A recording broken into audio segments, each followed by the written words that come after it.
Hola, seguimos desde la SEC Te Lleva al Congreso Europeo de Cardiología y vamos a comentar en los próximos minutos las guías de síndrome coronario agudo sin elevación del ST. La última edición se presentó en 2015, sin embargo, en estos 5 años se ha generado evidencia muy relevante que hace justificar la nueva presentación de las guías.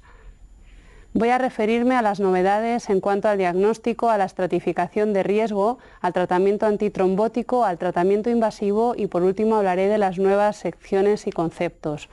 En cuanto al diagnóstico, las guías recomiendan integrar 4 variables clínicas como son una buena historia clínica y las constantes vitales, el electrocardiograma, la troponina cuando el paciente llega a urgencias, el cambio en la troponina en la primera, segunda o tercera hora en función de los algoritmos locales de cada centro, y con la integración de estas 4 variables debemos ser capaces de valorar si el paciente puede ser dado de alta, tiene una probabilidad intermedia o una probabilidad alta y diagnosticarle de síndrome coronario agudo sin elevación del ST. Las guías recomiendan utilizar, como ya se hablaba en las de 2015, un protocolo de troponina ultrasensible de validación rápida en la primera hora para poder hacer el diagnóstico de síndrome coronario agudo, de manera que aquellos pacientes que en esa primera determinación tengan niveles muy bajos o negativos o no tengan cambio en esa primera hora podrán ser dados de alta con seguridad y tendremos que valorar si habrá que hacer alguna prueba más de detección de isquemia de manera ambulatoria. Por otra parte, los pacientes que tengan valores de troponina ultrasensible muy elevados o haya un cambio muy importante en esa primera hora, podrán ser diagnosticados de síndrome coronario agudo sin elevación del ST y ser ingresados, y quedará en torno a un 30% de los pacientes que van a estar en esa zona gris y que tendrán que ser mantenidos en observación y en los que habrá que repetir una determinación de troponina a las 3 horas y hacer alguna prueba adicional como un ecocardiograma para poder clasificarlos. Las guías de 2020 también recomiendan que además de ese algoritmo basado en 1 hora de troponina ultrasensible se pueda utilizar un algoritmo de 2 horas en aquellos centros en los que exista esa posibilidad. Y además es interesante que ya no se recomienda añadir ningún marcador adicional como puede ser la CK o la CKMB o la copeptina, además de la troponina ultrasensible, que es por tanto el marcador más sensible y específico para el diagnóstico. En cuanto a la estratificación de riesgo, se recomienda utilizar el BNP o el NT-proBNP como marcadores que pueden ayudar a aportar valor pronóstico adicional. En cuanto a los cambios en las recomendaciones de estas guías de 2020, se degrada la utilización del Grace Score, que pasa de ser clase 1 a clase 2A debido a la negatividad de los resultados del estudio AGRIS, donde el Grace Score no aportaba información adicional a otros scores clínicos. En cuanto al tratamiento antitrombótico, es muy interesante, aquí hay grandes novedades y que tienen aplicabilidad a nuestra práctica clínica. Se recomienda valorar el riesgo isquémico y el riesgo hemorrágico del paciente en función a la hora de decidir la droga de elección y la duración del tratamiento. Tendremos que tener en cuenta para ello las características del paciente, la presentación clínica, las comorbilidades, la necesidad de otras medicaciones, sobre todo la anticoagulación oral, y aspectos relacionados con los procedimientos como los accesos utilizados o la estrategia inicial decidida en nuestro paciente. En cuanto al pretratamiento, es muy interesante cómo por primera vez no se recomienda ya, pasa a clase 3, la utilización de inhibidores del receptor P2Y12 como pretratamiento, puesto que esto se basa en la evidencia procedente de varios ensayos clínicos como el ACOUST o el registro SCAR o el ISA-RIAD-5, porque se ve que los antiagregantes actuales potentes, ticagrelor y prasugrel, tienen un inicio de acción muy rápido, con lo cual pueden ser administrados su carga a la hora de hacer la angiografía directamente. Además, el dar pretratamiento puede ser deleterio en algunos pacientes, como aquellos que tengan síndrome aórtico agudo, por ejemplo, y además aumenta el riesgo de sangrado en aquellos pacientes que vayan a ser sometidos a cirugía de revascularización coronaria. Por todo ello pasa, como digo, a clase 3A. Únicamente en aquellos pacientes en los que no van a ser sometidos a una coronariografía precoz, el pretratamiento se puede considerar siempre que no tengan un riesgo hemorrágico muy elevado. Y otro aspecto muy interesante de estas guías es que el prasugrel pasa a ser considerado clase 2A en preferencia al ticagrelor en aquellos pacientes con anatomía coronaria conocida.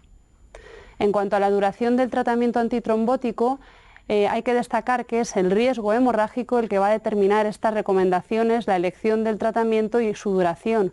Y en estas guías, por primera vez se habla de un muy alto riesgo hemorrágico, que se define como aquellos pacientes que han sangrado en el último mes o que tienen que ser sometidos a una cirugía que no puede ser demorada, como pueda ser una cirugía oncológica. En esos pacientes de muy alto riesgo hemorrágico, con un mes de doble antiagregación es suficiente. Están, por otra parte, el grupo de pacientes con alto riesgo hemorrágico, en el que 3 meses de doble antiagregación puede ser lo recomendable, y por otra parte, el resto de pacientes que no están en uno de estos dos subgrupos ya pasan a ser de bajo riesgo hemorrágico, y en estos pacientes habrá que dar 12 meses de doble antiagregación o bien 3 meses de aspirina y ticagrelor basado en el estudio Twilight. Otro aspecto interesante del tratamiento antitrombótico y novedoso es la duración de la doble antiagregación. Estas guías aportan como novedad respecto a las de 2015 un aumento en el grado de recomendación de esta doble antiagregación prolongada. Se basa en los estudios COMPASS, en el DAPT y en el Pegasus, y en función de estos estudios hay pacientes con alto riesgo isquémico que van a tener ahora un grado de recomendación 2A para esa doble antiagregación prolongada de más de 12 meses, y luego quedan los pacientes con un moderado riesgo trombótico en los que esta prolongación de la doble antiagregación tendría una indicación 2B. El riesgo, la valoración de este riesgo isquémico va a depender de muchas variables clínicas que son las extraídas de los estudios que he comentado y de otros aspectos clínicos y técnicos que tiene que valorar en conjunto el clínico. El último aspecto que hay que destacar de estas guías en cuanto al tratamiento antitrombótico y, desde mi punto de vista, el más importante y novedoso es los pacientes que tienen fibrilación auricular y además síndrome coronario agudo y que son sometidos a intervencionismo coronario percutáneo. En estos pacientes, las guías, basadas en 4 estudios que son el Pioneer, el Redual, el Augustus y el Engage, cambian la recomendación de tratamiento antitrombótico, de manera que recomiendan durante la primera semana o durante la hospitalización triple terapia con anticoagulantes de acción directa y doble antiagregación con aspirina y sobre todo con clopidogrel, que fue el fármaco utilizado en el 90% de los pacientes de estos estudios. En general se mantendrá esa semana triple terapia y luego durante un año mantendrán doble terapia con anticoagulantes de acción directa y antiagregación simple, como digo, fundamentalmente con clopidogrel, para pasar a anticoagulación aislada a partir del año. Hay un grupo de pacientes de muy alto riesgo de sangrado en los que únicamente se mantendrá doble terapia 6 meses para después pasar a la anticoagulación con un anticoagulante de acción directa de manera aislada, y por otra parte hay un subgrupo de pacientes de muy alto riesgo isquémico en el que podría ser razonable mantener un mes la triple terapia para luego pasar a partir del mes a la doble terapia con anticoagulación, con un anticoagulante de acción directa y antiagregación simple. Por tanto, esto supone un cambio muy importante en la práctica clínica. En cuanto al tratamiento invasivo, basado en muchos estudios, aunque no todos ellos fueron positivos para los endpoints que buscaban, sí que algunos demostraron beneficio a la hora de hacer un cateterismo precoz en estos pacientes, pero sobre todo en endpoints secundarios de tiempo de hospitalización o algunos de eventos isquémicos recurrentes. Las guías pues proponen realizar coronariografía inmediata en menos de 2 horas en aquellos pacientes con características de muy alto riesgo, que son aquellas que tienen aquí a la izquierda de la pantalla, y coronariografía precoz, que esto es en las primeras 24 horas en aquellos pacientes que tienen diagnóstico de infarto sin elevación del ST, que tienen cambios dinámicos en el ST, que tienen un Grace score que todavía se utiliza de más de 140, y en aquellos que han tenido una muerte súbita recuperada y que no tienen elevación del ST. Esta recomendación se basa en el estudio COAT, si bien es cierto que en ese estudio que comparó coronariografía urgente o diferida en los pacientes con parada recuperada y que no tenían elevación del ST, el grupo de coronariografía diferida no fue inferior al de coronariografía urgente, y es verdad que la mediana de tiempo en el que se hizo el cateterismo a esos pacientes fue de 5 días y no de 24 horas. No obstante, esto puede ser para comentarlo en el post-sec. En el resto de pacientes que son de bajo riesgo, habría que hacer una estrategia invasiva selectiva guiada en pruebas de detección de isquemia. Por último, en las guías hay nuevas secciones que merece la pena revisar, como son sobre todo el MINOCA y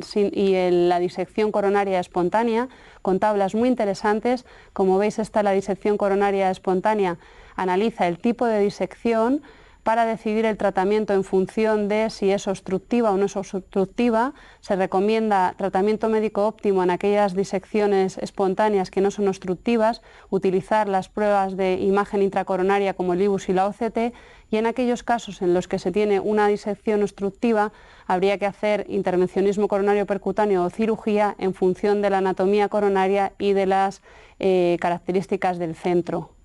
Por último, quiero comentar el grupo de pacientes con MINOCA. Las guías presentan un algoritmo muy interesante donde nos recomiendan investigar más allá del diagnóstico de síndrome coronario agudo y coronaria sin lesiones. No debemos quedarnos ahí, sino que tenemos que utilizar las herramientas de las que disponemos, como son las pruebas de imagen intracoronaria, el IBUS, la OCT, los test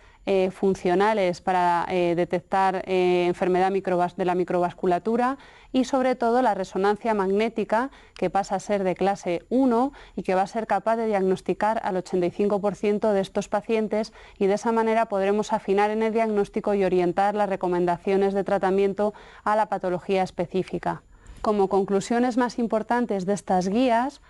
debemos utilizar los protocolos de diagnóstico rápido de troponina ultrasensible de 1 hora o 2 horas. No debemos utilizar otros biomarcadores como son la CK o la CK-MB para el diagnóstico de escasez. Ya no se recomienda el pretratamiento de rutina en pacientes estables y en los que vayamos a hacer una angiografía precoz. Y el prasugrel es de elección sobre el ticagrelor en pacientes en los que conocemos la anatomía coronaria. Además, aumenta el grado de recomendación para prolongar la doble antiagregación más allá de los 12 meses en pacientes de alto riesgo isquémico.